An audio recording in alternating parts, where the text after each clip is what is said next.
When we go to harvest, there are differences here that we need to look at. And cutting height is the first thing I'll address. If you can raise that cutter bar up and cut it somewhere 5-6 inches above the ground, you're going to minimize ash contamination. The other thing that does, it lets that forage set up above the ground a little higher to allow some air to flow in under.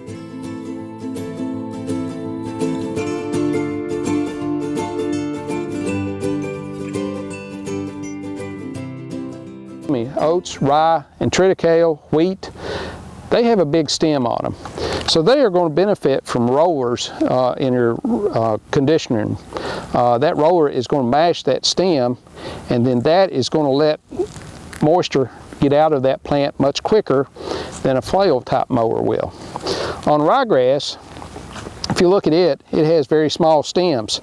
It's going to be hard to get a lot of effect from a conditioner on it. But these leaves, you can bruise that with that flail unit as well as the stem, and you'll get some moisture then coming out of that that'll help dry that down then a lot quicker.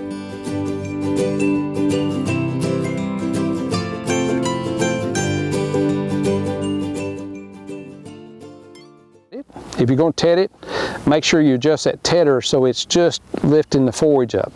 A tedder is not a intelligent piece of equipment.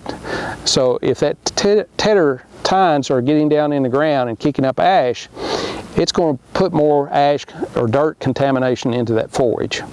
And the reason I talk about ash so much is when the cow eats it, one, it just takes up space in the rumen. There's no digestible nutrients in it. It's not providing a whole lot toward your mineral needs for that cow. And it also acts as a buffer when you get into fermentation, and that may alter the resulting fermentation products there, the acids that we get. Besides that, it's a lot of wear and tear on some of your equipment, and it dilutes the nutrient value of that forage.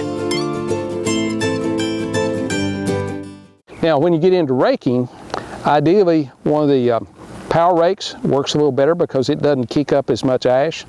A wheel rake is probably going to be more likely to kick up ash or dirt and contaminate that.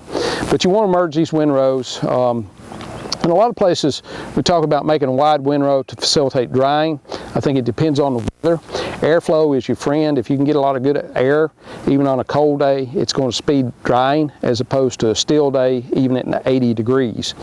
But if you got to make that windrow wide enough so you can either pick it up or if need to merge 2 or 3 together then so you have enough volume going through that chopper then or through your baler there to make a good flow of material.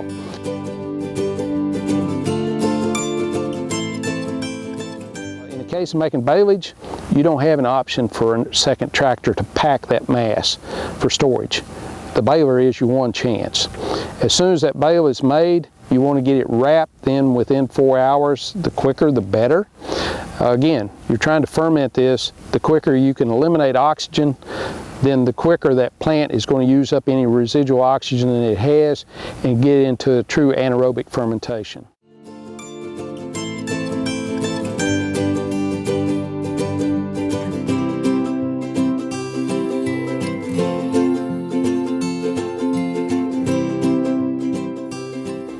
On silage, the same thing applies. Get it into the bunk, get it packed tight. As soon as you're through chopping, get a cover on it and get it sealed up good and tight.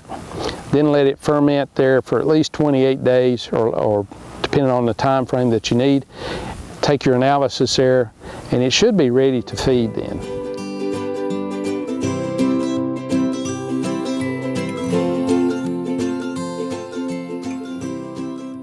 Most of these winter annuals should have plenty of sugars, but again, if we're on a waste pivot, we don't know what the microflora is out here, and most studies show that wastewater will change the normal bacteria populations to something other than the ones that we want to produce lactic acid. So a good inoculant in there can speed that fermentation and help in secondary fermentation when we go to feed that.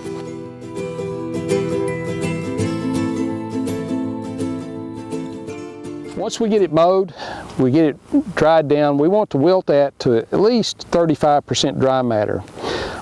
Preferably higher, around 45, maybe even 50% dry matter before we start to harvest that.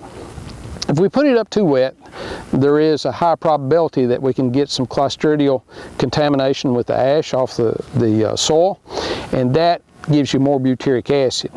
Two things about butyric acid. One, it has a lower energy value than the lactic acid that we strive for in a normal fermentation. The other thing, cows just don't like the taste of butyric acid. As such, they won't eat as much. In some research we did here with ryegrass years ago, we harvested ryegrass at 35% and then a 55%, and then we combined the two. As we fed the higher dry matter material, the cows ate better and produced a little bit more milk there.